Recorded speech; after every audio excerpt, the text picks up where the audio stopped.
میرے حضور کی تو کوئی بہن نہیں تھی، در یتیم ہے، لیکن جب حضرت حلیمہ سعدیہ کے ہاں حضور گئے تو وہاں حضور کی ایک رضائی بہن کا تذکرہ ملتا ہے جو حضور کو لوریاں دیتی تھی، نام شیمہ تھا۔ تو شام کے وقت جب خواتین کھانا پکانے میں مصروف ہونے لگتی تو بہنیں ویر اٹھا کر کے باہر لے جاتی۔ ہر بہن کا خیال یہ ہوتا کہ میرے ویر سے سونا زمانے میں کوئی نہیں۔ کہتے ہیں خوبصورتی دیکھنے والے کی آنکھ میں ہوتی ہے، جس کے ویر کا رنگ سونا ہوتا تو وہ کہتی رنگ نہیں تو کچھ بھی نہیں ہے، اور جس کے نقوش تیکھے ہوتے تو وہ کہتی کہ رنگ کا کیا ہے، حسن تو نقوش میں ہوتا ہے۔ جس کی آنکھیں خوبصورت ہوتی وہ کہتی میرے ویر کی جھیل جیسی آنکھیں تو دیکھو۔ اب یہی بنو سعد کے محلے میں ہوتا، بچیاں اپنے ویر اٹھا کے لے آتی، ایک کہتی میرے ویر ورگا کوئی نہیں، دوسری کہتی میرے ویر جیسا نہیں۔ اتنے میں حضرت شیمہ اپنا ویر محمد اٹھا کے لے آتے اور دور سے ہی کہتی نہیں میرا ویر بھی آ گیا ہے، تو سب کے سر جھک جاتے، کہتی نہیں نہیں نہیں نہیں شیمہ تیرے ویر کا مقابلہ تو نہیں نا، ہم تو آپس میں بات کر رہی ہیں۔ اور پھر جب کسی بہن کے ویر کو متفقہ طور پہ ساری کہہ دیں کہ تیرا ویر ہی سونا ہے تو پھر اس کا فخر تدیدنی ہو نا، پھر ان کا ذوق آسمان کو چھونے لگتا۔ ابن حشام سیرت کی سب سے پہلی کتاب، اس میں یہ واقعہ لکھا ہے کہ پھر حضرت شیمہ حضور کو اپنی آغوش میں لے کے سمیٹتی اور پھر چومتی اور پھر وہ لوری دیتی، اور وہ لوری کے لفظ بھی لکھے ہیں، ربنا ابق لنا محمدا حتی اراہ یافعا و امردا، اللہ میرے ویر محمد کو سلامت رکھنا۔ آج یہ پالنے میں بچوں کا سردار ہے، کل وہ لمحے آئے جوانوں کا بھی سردار ہو۔ اور پھر جھوم جاتی اور کیا خوشی ان کی دیتنی ہوتی۔ اور پھر وہ منظر بھی آیا کہ حضور علیہ السلام مکے چلے گئے اور یہ جوان ہوئی اور پھر ان کی شادی کسی قبیلے میں ہو گئی۔ آقا کریم نے اعلان نبوت کیا، 13 سال کا وقت کٹا اور پھر حضور مدینہ شریف چلے گئے۔ جب غزوات کا سلسلہ شروع ہوا تو جس قبیلے میں شیمہ کا نکاح ہوا تھا اس قبیلے میں مسلمانوں کے ساتھ ٹکراؤ ہوا تو اللہ نے مسلمانوں کو فتح عطا کر دی۔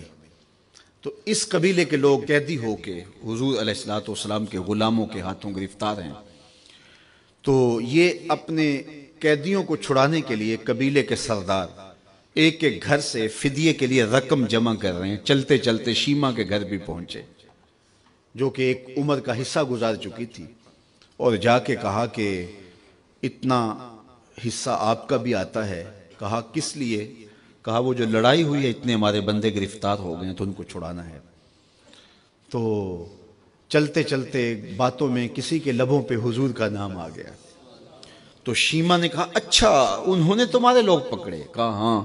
تو کہا پھر تم رقم اکٹھی نہ کرو، مجھے ساتھ لے چلو۔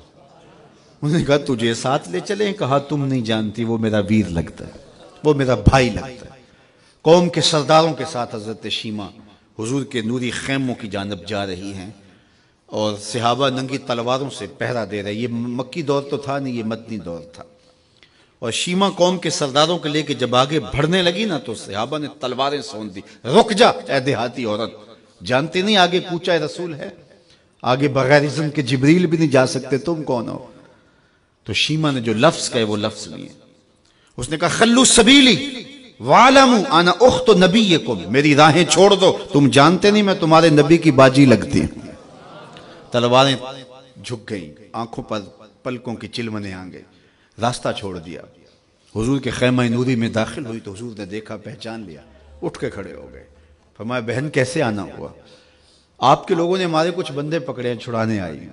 تو فرمایا بہن تو نے زحمت گوارا کیوں کی؟ تو پیغام بھیج دیتی میں یوں ہی چھوڑ دیتا، لیکن تم آ گئی ہو، اچھا ہوا ملاقات ہوئی۔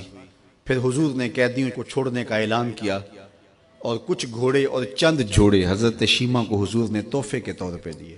ویروں کے دروازے پر بہنیں آئیں تو ویر خالی تو موڑا نہیں کرتے، تو حضور نے بہت کچھ عطا کیا اور پھر رخصت کرنے خیمے سے باہر آئے تو صحابہ کی جماعت منتظر تھی۔ فرمایا صحابہ جب میں قیدی چھوڑا کرتا ہوں میری عادت تمہیں معلوم ہے کہ میں پہلے تم سے مشاورت کیا کرتا ہوں، آج ایسا موقع آیا کہ میں تم سے مشاورت بھی نہیں کی اور قیدی بھی چھوڑ دیے۔